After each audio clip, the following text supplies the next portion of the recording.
두 분은 꼭 하시겠네요.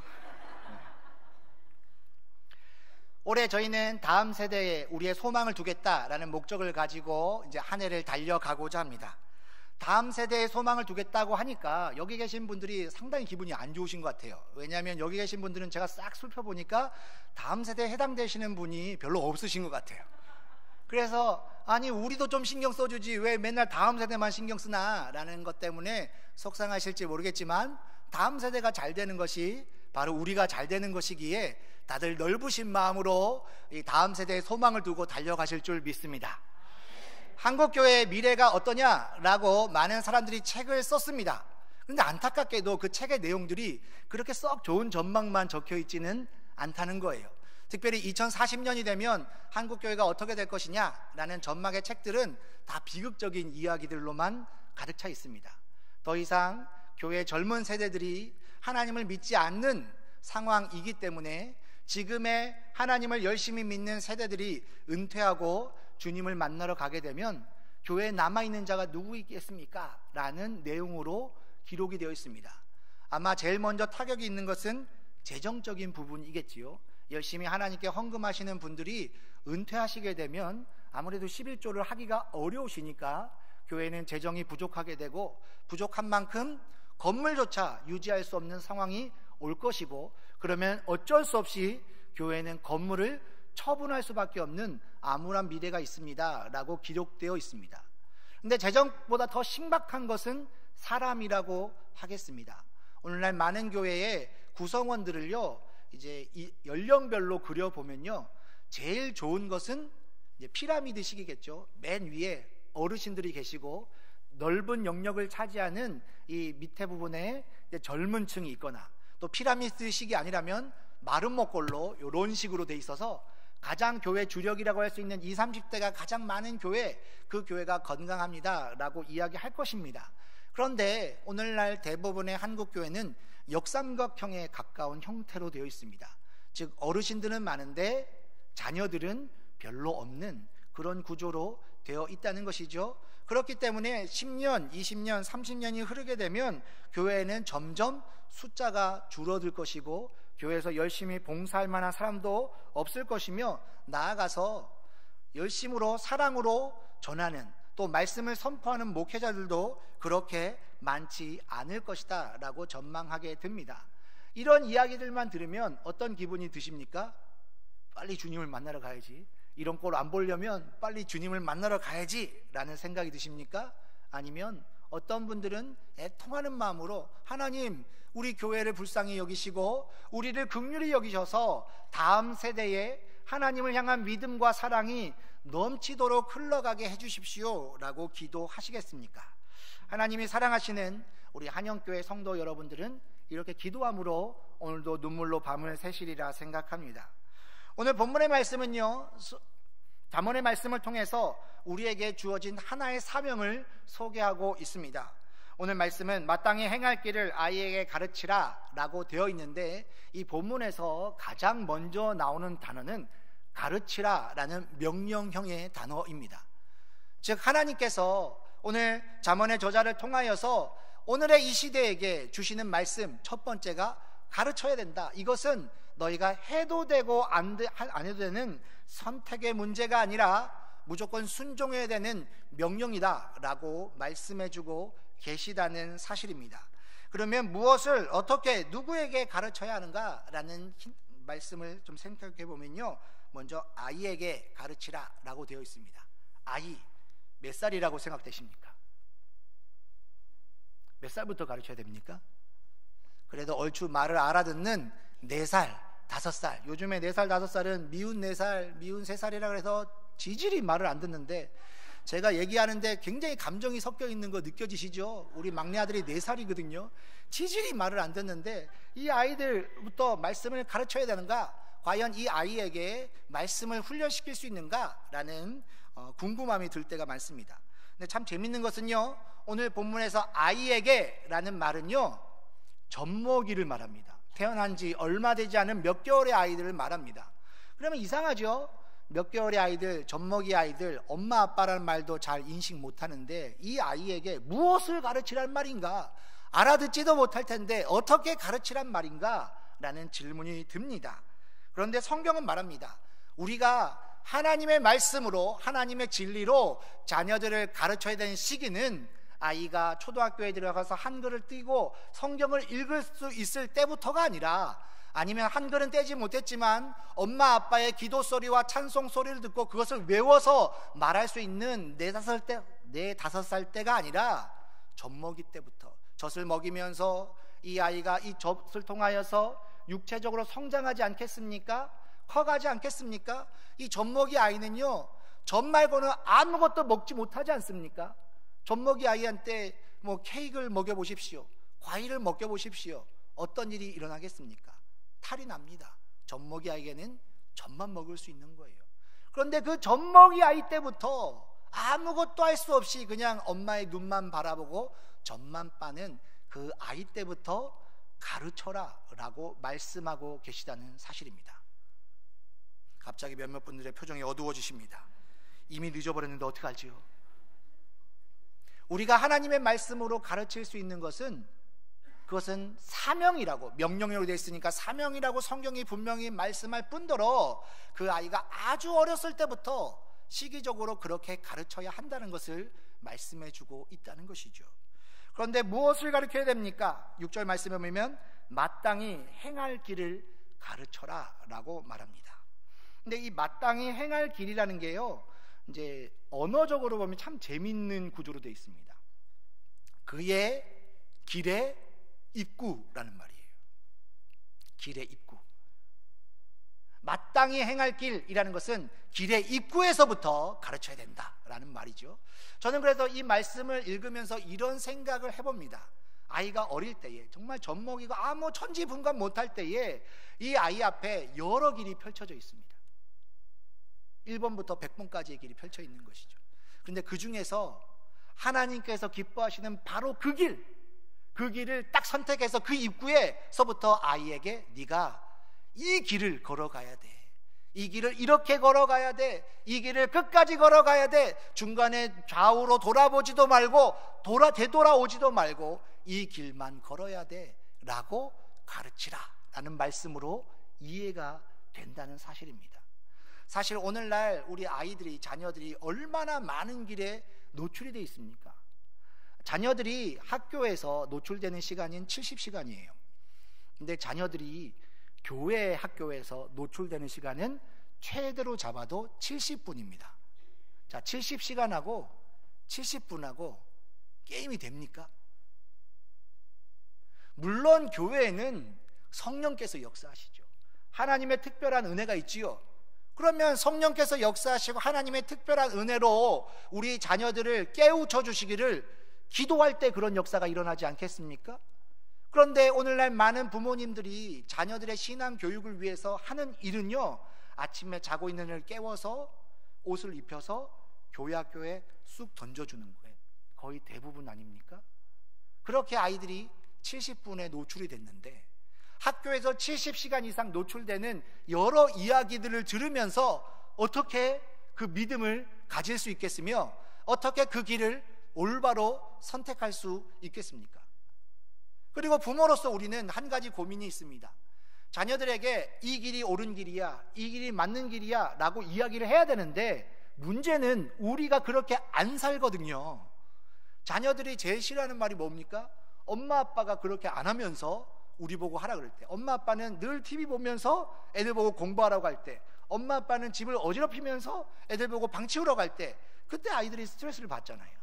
우리는 신앙의 길을 선택하며 살아가지 않으면서 아이들한테 이 길을 걸어가라 라고 이야기하면 그 말이 얼마나 잘 먹힐 수 있겠습니까? 그래서요, 우리의 말이 자녀들에게 올바른 신앙의 길을 선택하라는 그 말도 권위를 갖기가 어렵다는 거예요. 매번 다른 생각과 다른 길과 다른 성공을 이야기하는 세상에 노출된 아이들이, 이 아이들은 어린 자녀들인데 아직 자기의 가치관과 생각이 온전히 정립되지 않았는데, 그곳에서 교회 학교에서 잠깐 듣는 하나님의 이야기를 들으면서 어떻게 그의 마음과 생각을 지킬 수 있겠습니까? 이것은 너무나 어려운 일이라는 것이죠. 그래서일까요? 잠언 4장 23절은 이렇게 말합니다. 무릇 지킬 만한 것 중에 내 마음을 지키라. 생명의 근원이 이에서 남이니라. 이 말은 무슨 말입니까? 마음을 지키는 것은 너무나 어려운 일이라는 거예요. 그런데 자녀들이 그래 어려운 거니까 그냥 너 편할 대로 살아봐 라고 하기에는 우리가 사랑하는 자녀들의 앞날이 너무나 걱정된다는 사실입니다. 오늘 본문에서 그래서 이렇게 말하고 있지 않습니까? 마땅히 행할 길. 이 마땅하다는 것은 무엇입니까?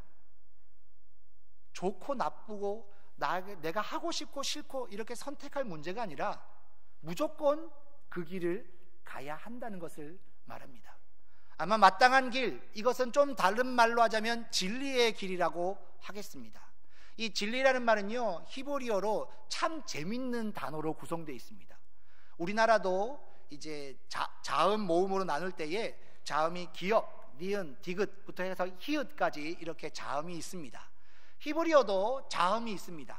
그런데 가장 첫 번째 자음, 가장 마지막 자음, 그리고 중간에는 그 중간에 있는 자음, 이렇게 세 가지, 첫 번째 자음, 중간의 자음, 마지막 자음, 이 세 가지를 딱 붙이면 에메트라고 하는데요, 이 말이 진리라는 뜻입니다.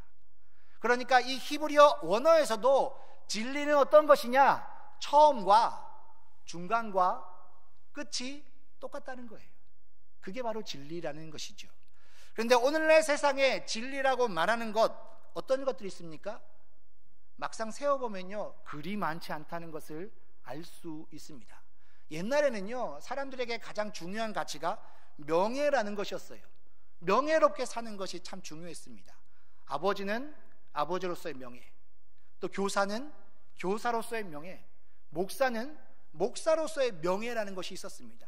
이 명예심이라는 게 너무나 중요했어요. 제가 군대를 좀 편하게 가려고 머리를 쓰다가 이제 공군 학사장교가 아주 편하다는 얘기를 듣고 시험을 쳐서 갔습니다. 그래서 이제 훈련을 받는데, 이 훈련 받을 때에 가장 중요하게 강조하는 것이 명예심이라는 거예요. 명예심. 명예롭게 행동하라, 명예에 누가 되는 행동을 하지 마라, 이렇게 막 교육을 받았어요. 근데 교육을 받을 때에 이제 밖에서 막 뛰면서 교육받고 훈련받는 거는 그래도 참을 수 있는데, 정말 견디기 힘든 교육이 밖에서 열심히 뛰고 와서 실내에서 앉아서 교육받을 때가 정말 힘듭니다. 졸음과 싸워야 하거든요. 그러니까 조는 것 같은데 내가 깨어있는지 자고 있는지 잘 모르는 그런 상황이 와요. 내가 눈을 감았는지 떴는지 잘 모르겠는 그런 상황이 오지요. 그런데 대부분의 훈련생들이 너무나 피곤해서 졸고 있기 때문에 화가 난 교관이 이렇게 말합니다. 지금 졸고 있는 사람 다 뒤로 튀어나가! 이렇게 소리를 질러요. 그러면 평소에 저라면 어떻겠습니까? 평소에 저라면 내가 걸렸는지 안 걸렸는지를 확인한 다음에 걸렸다는 확신이 들 때 나가지 않겠습니까? 근데 그때는 하도 주워 들은 이야기가 명예롭게 행동하라 라는 이야기를 들어서 제 스스로 양심에 내가 좋은 것 같지는 않은데 살짝 정신이 나간 것 같기도 하고, 그래서 잘 모르겠으니까 일단 명예롭고 정직하기 위해서 뒤로 나가야겠다 라고 해서 뒤로 나가서 벌을 받았어요. 지금 생각해봐도 그때는 참 명예로웠다 라는 생각이 듭니다. 과거에는 이 명예라는 것이 정말 중요한 가치였어요. 그래서 한국의 기독교인들이 어땠습니까? 명예로운 기독교인이 되길 원했던 것이죠. 그래서 누가 보지 않아도 하나님께서 나를 보시기에 하나님 앞에 부끄럽지 않고 다른 사람들에게 본이 되는 삶을 살기 위한 명예로운 그리스도인이 되고 싶었기 때문에 우리의 삶은 달랐다라고 하겠습니다. 그래서일까요? 우리의 달라진 삶을 보고 많은 사람들이 주님 앞에 나와서 한국교회가 부흥이 되는 놀라운 역사가 있었다라고 저는 믿습니다. 그런데 오늘날은요, 중요한 가치가 명예가 아니에요. 오늘날의 중요한 가치는 이익인 것 같습니다. 나에게 얼마나 이익이 되는가. 이익이 된다면 명예심은 없어도 되는 거예요. 이익만 된다면 윤리도 별로 필요 없어요. 이익만 된다면 주변 사람들이 나를 어떻게 평가하는지도 별로 중요하지 않습니다. 이익이 중요한 가치가 되었지요.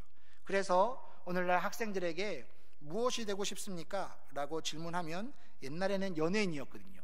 많은 인기를 먹고 사니까. 요즘에는 뭐라고 적는지 아시죠? 예, 조물주 위에 있는 건물주라고. 예, 그것을 자기의 소망으로 둔다는 것이죠. 왜요? 이익이 되니까요. 나에게 이익이 되니까. 오늘날 사람들이 추구하는 것, 가장 간절히 원하는 것, 이익도요, 항상 불변하는 진리는 아니라는 것이죠. 사람들이 그토록 되기를 원했던 명예심도요, 항상 불변하는 진리는 아니었습니다. 그러면 우리에게 문제가 생깁니다. 우리는 마땅히 행할 길, 진리의 길을 가르쳐야 하는데 무엇을 가르쳐야 합니까? 그런데 성경에 보니까요, 예수님께서 이런 말씀을 하셨네요. 내가 곧 길이요 진리요 생명이니. 네, 그렇습니다. 예수님만이 진리이신 거죠. 그래서 히브리서는요, 하나님은 회전하는 그림자도 없으시다라고 표현했습니다. 변함이 없으시다는 거예요. 처음부터 끝까지 그분은 한결같으시다라고 성경이 말하고 있습니다. 그렇다면 오늘 본문에서 말하는 마땅히 행할 길, 진리의 길은 너가 변하지 않는 하나님을 가르치는가라는 질문이라 하겠습니다. 물론 잠언은요, 이 하나님을 조금 다른 말로 표현해서 사용합니다. 어떤 말이죠? 지혜라는 말을 사용합니다. 지혜를 찾으라, 지혜를 구하라.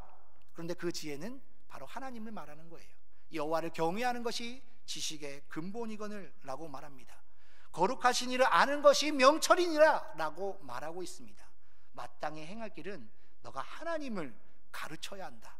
하나님을 믿는 방법, 믿음의 길을 가르쳐야 한다라고 말씀해주고 계시다는 것이죠. 그렇기 때문에 우리는 우리 자녀들에게 어떻게 좋은 대학을 갈 것인가, 어떻게 인생을 성공할 것인가, 어떻게 더 많은 돈을 벌을 수 있을 것인가, 보다 더 중요한 것, 어떻게 하나님을 믿을 것인가를 가르쳐야 한다라는 것입니다. 그런데 오늘 본문의 말씀은요, 참 재미있는 표현으로 되어 있는 것 같아요. 마땅한 길, 진리의 길인데 어떤 길요? 행할 길이라고 말하고 있습니다. 행할 길. 행한다는 것은 어떤 의미가 있습니까? 움직인다는 것이죠. 어떤 결과를 만들어낸다는 것입니다. 그냥 단지 하나님이 어떤 분이신지 아는 데 그치지 않는다는 의미입니다. 물론 성경을 보게 되면요, 하나님을 알자, 우리가 여호와를 힘써 알자라는 말이 나옵니다. 그 말만 읽으면 하나님 알기만 하면 되는 거 아닙니까? 라고 질문이 생길 수 있지요. 그런데 여기에서 알다라는 말은요, 하나님이 계신 거 알았어요, 저는 지적으로 그분의 계심을 동의합니다, 이런 의미로 알다라는 말을 쓰지 않습니다. 성경에서, 구약 성경에서 하나님을 알다라는 말을 쓸 때는요, 그 말은 한 남자가 한 여자와 결혼하여서 첫날 밤을 보내게 되는 거죠. 그러면 그 이전에는 그 사람에 대해서 외모로만, 성격으로만 알았는데 그 사람의 전부를 알게 되는 그 시점이 온다는 것이죠. 그때 쓰는 표현이 알다라는 말입니다. 그러니까 여호와를 알자라는 말은 공부해서 알게 되는 지식도 아니고 지적으로 동의해서 아는 말도 아니고 하나님이 어떤 분이신지 내가 인격적으로 체험했기 때문에 그 말씀대로 살아가지 않고는 견딜 수 없는 알을 안다라고 이야기합니다. 이것을 오늘 본문에서는요, 마땅히 행할 길이라고 말했습니다. 마땅히 알아야 될 길, 마땅히 공부해야 될 길, 마땅히 깨달아야 될 길이 아니라 마땅히 행할 길입니다.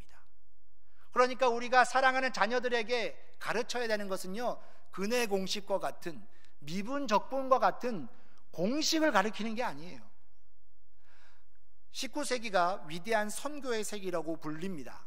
그때 세계 곳곳마다 엄청난 성령의 역사가 일어났습니다. 미국의 아주사 거리에서는요, 부흥이 일어난 성령의 역사였는데 어느 정도 역사였냐면, 이 아주사 거리에서 목사님이 막 말씀을 전하시는데 거기가 굉장히 넓은 장소였고 철길이 있었어요. 그 장소를 기차를 타고 지나가는 사람도 성령 받을 정도로 그렇게 놀라운 역사가 있었습니다. 인도에서도 성령의 역사가 있었고요, 우리나라도 1907년에 평양 장대원교회에서 놀라운 성령의 역사가 있었다라고 기록하고 있습니다.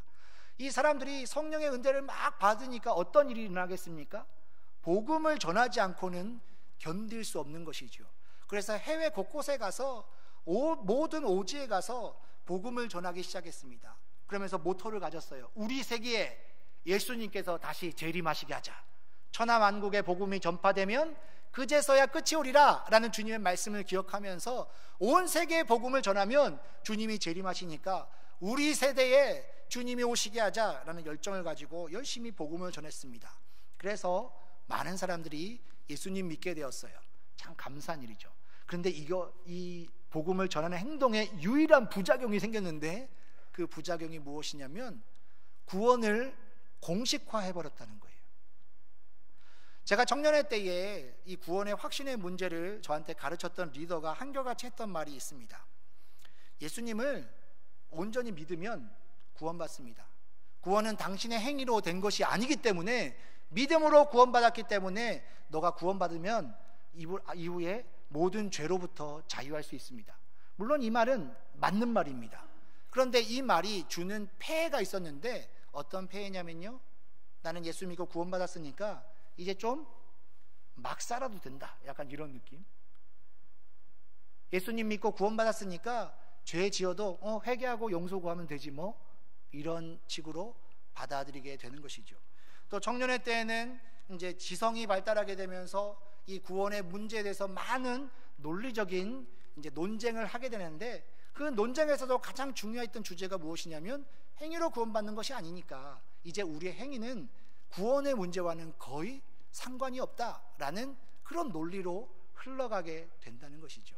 그러면서 구원의 확신을 이야기할 때 네 안에 예수님이 하나님의 아들이시고 그분이 나를 위해 십자가에서 돌아가셨고 부활하셨다는 믿음만 있으면 너는 구원받은 사람이니까 평안하라, 이렇게 이야기하곤 했습니다. 물론 구원에 관해서 이러한 말들이 전혀 틀린 말은 아닙니다만은 구원을 공식화해버린 거예요. 나는 고백했다, 구원받았다, 이제 나의 행위는 문제되지 않는다. 그래서 거룩한 삶을 살아가고자 하는 의욕이 사라지는 것이죠. 그러면서 한편으로는 나 구원받았으니까 괜찮다고 말하곤 하는 것입니다. 그런데 구원은 하나님이 주신다는 거예요. 우리가 구원받았다고 확신하는 게 중요한 게 아니라, 하나님께서 그 구원을 나에게 주셨는가, 나는 나의 삶 가운데 구원을 주시는 하나님의 주권을 인정하는가, 그것이 중요한데 내 스스로 그렇게 공식화하여서 살아가는 모습이 있었다는 사실입니다. 오늘 본문에서도요, 그래서 말하는 것 같습니다. 마땅히 행할 길, 그냥 공식처럼 가르치라는 게 아니라 네가 행동해야 될 그 길, 그 진리의 길을 아이들한테 가르쳐라 라고 말씀하는 것이죠. 오늘날 우리는 얼마나 많은 문제로 갈등을 일으키고 있습니까? 사실 교회에서 또 자녀를 양육하면서 부딪히는 신앙적인 문제는 행함의 문제도 아니고 진리의 문제도 아니고 굉장히 사소한 문제가 많은 것을 보게 됩니다. 즉 하나님을 믿으면서 본질적인 문제로 싸우기보다는 비본질적인 문제로 많이 다투고 싸우게 된다는 것이죠. 복장이 어떠한지, 태도가 어떠한지, 표정이 어떠한지, 시간을 어떻게 지키는지, 물론 하나님을 잘 믿고 예배를 소중하게 여긴다면 예배의 자리에 나올 때 그냥 아무렇게나 나오진 않겠지요. 예배의 자리에 나올 때 사모하는 마음으로 나오겠지요. 예배의 자리에 나올 때 시간을 엄수하며 나오겠지요. 내가 할 수 있는 최고의 존경을 하나님께 표현하며 예배 드릴 것입니다. 제게 온전한 마음이 있다면 말입니다. 그런데 우리는 인간인지라 사람을 마음으로 평가할 수가 없어서 겉으로 보여주는 모습을 가지고 그 사람의 신앙을 평가하곤 한다는 거예요. 그런데 그것이 정말 예수님을 믿으면 구원받습니다, 예수님이 아닌 다른 길은 구원이 없습니다 라는 복음의 본질적인 문제보다는 아주 사소한 표정과 사소한 태도와 사소한 모습으로 그 사람의 신앙을 쉽게 재단해 버린다는 사실입니다. 이것은 마땅히 행할 길이 아니라는 사실이죠. 사실 저도 자녀를 키우면서 자녀들이 가정 예배를 드릴 때 태도를 되게 중요하게 생각합니다. 가정 예배를 드릴 때 아이가 기도할 때에 어떤 태도를 하느냐, 성경을 같이 읽을 때 얼마나 또박또박 발음을 하느냐, 저희 첫째 아들은 사춘기거든요. 그러니까 발음을 어떻게 하겠습니까? 세수의 하나님이 천지를 창조하시는 뭐 이렇게 발음한다는 거죠. 그러면 제가 볼 때 어떤 느낌이 들겠어요? 성경을 그렇게 성의 없이 읽는 거 보니 너는 예배의 태도가 잘못됐어, 이렇게 이야기하기 쉽다는 거예요. 지난 주일날 3박 4일에 이제 청소년 수련회가 있었습니다. 그래서 저희 첫째 아들과 이제 둘째 딸이 수련회를 갔어요. 보통은 아이들이 수련회를 가기 싫어하기 때문에 제가 데려다 주는데 이번 주는 너무 바빠가지고 그냥 알아서 가라고 해서 이제 아이 2명이 남양주까지 전철을 타고 또 버스를 타고 곤지암까지 갔습니다. 그래서 가면서 이제 갔다는 얘기를 들으면서 아내랑 얘들이 가려고 할까? 안 가려고 하는 거 아닐까? 뭐 이런 여러 가지 걱정이 있었는데 잘 갔다 왔어요. 근데 거기에 있었던 리더가 이 두 아이가 썼던 수련회 소감문을 저희한테 카톡으로 보내줬습니다. 소감문에 이렇게 되고 있더라고요. 내 의사와 전혀 상관없이 엄마가 가라고 해서 짜증이 났다, 화가 났다. 그래서 첫째 날 기도회 때까지 아무것도 하지 않고 앉아 있었다. 둘째 날도 아무것도 하지 않고 앉아 있었는데 둘째 날 저녁 기도회 때 갑자기 마음이 열리기 시작하면서 눈물로 기도하고 회개를 했다는 거예요. 자기도 그럴 줄 몰랐다는 거죠. 근데 셋째 날이 됐는데 첫째 날과 똑같은 상황이 발생한 거예요. 또 그냥 앉아 있었는데 셋째 날 기도회 때도 감사하게도 하나님이 마음을 주셔서 이제 회개하고 은혜를 체험했다. 내가 여기에 그렇게 오기 싫었는데 이렇게 눈물 흘리면서 기도할지 몰랐다. 그리고 셋째 날 기도회 끝나고 막 찬양하는데 너무 신나가지고 자기 인생에서 그렇게 신나게 춤추며 찬양한 적이 없었다라는 기록을 적은 거 보면서 이제 자기 스스로 내가 이렇게 변할지 몰랐다, 뭐 이런 얘기를 적었습니다. 그러니까 그 아이가 물론 가서 은혜 받은 건 사실이지만 은혜 받으러 가는 자리까지 얼마나 뾰루퉁하고 가기 싫어가지고 짐 싸라 그러면은 짐 가방 펼쳐놓고 짐 싸는 둥 마는 둥, 집 치우라 그러면 집 치우는 둥 마는 둥, 이런 모습을 볼 때 부모로서 얼마나 화가 나겠습니까? 그렇죠. 저희가 보통 다투는 문제는 이 행할 길이 아니라 본질적이지 않은 것으로 사람을 평가하기 쉽다는 거예요. 그런데 오늘 본문은 말합니다. 너희가 그러한 것으로 아이를 가르치는 것이 아니라 마땅히 행할 길, 정말 중요하고 본질적인 것, 여러 가지 것이 아니라 그 중에서 하나를 꼽는다면 무엇인지를 알고 가르쳐야 한다라고 말하고 있습니다. 그러면 우리는 무엇을 어떻게 가르쳐야 합니까? 가르치라고 하니까 갑자기 겁이 나시죠? 뭘 알아야 가르치지, 뭘 보여줘야 가르치지. 그리고 여기 계신 분들은 제법 이제 손자도 제법 크신 나이가 많으셔서 과연 그 아이들과 세대 차이 없이 잘 이야기할 수 있을까라는 걱정이 많으실 거라 생각합니다. 만약 가르칠 수 없다면 무엇을 해야겠습니까? 잘 가르침을 받도록 열심히 기도하고 사랑해 주어야 한다는 것입니다. 사실 기도와 사랑은 아무것도 아닌 거지만 그것은 아무것도 아닌 것이 아니라 정말 중요한 것입니다. 우리가 사랑하는 자녀들에게 보여줄 수 있는 최고의 사랑은 하나님께 의탁하는 거예요. 왜냐하면 우리의 가르침은 실수할 수 있지만, 우리의 가르침은 넘어질 수 있지만, 잘못될 수 있지만 진리이신 하나님은 다르시기 때문에 하나님께 이 자녀를 의탁하는 것입니다. 그리고 하나님께서 우리에게 맡겨주신 사명, 그것은 바로 사랑이지요. 자녀라고 해서 우리의 마음대로 하는 것이 아니라 사랑함으로 이 자녀들이 하나님을 알고 깨닫게 하는 것이 우리의 사명이라면 우리는 사랑함으로 나아가야 할 것입니다.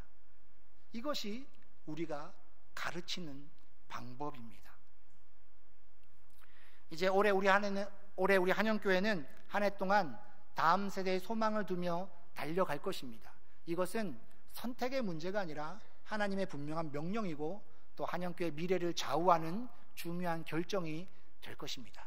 이때에 이것은 몇몇 교회학교 교사들에게만 위탁된 일이라고 생각하시고 그냥 마음 놓고 계시면 안 되고 우리는 가르쳐야 한다는 것, 마땅히 행할 길, 예수님을 가르쳐야 한다는 것, 그리고 행할 길, 공식도 아니고 아는 것도 아니고 그저 그런 비본질적인 지식이 아니라 그 아이가 행동할 수 있는 중요한 일을 가르쳐야 한다라는 말씀을 기억하면서 자녀들을 가르침으로 힘쓰고 또 자녀들을 위해 기도함으로 하나님께 의탁하고 또 자녀들을 사랑함으로 하나님께서 우리에게 맡겨주신 사명을 넉넉하게 이루어 가시는, 하나님 사랑하시는 우리 한영교회 성도 여러분 되시기를 주님의 이름으로 축원합니다.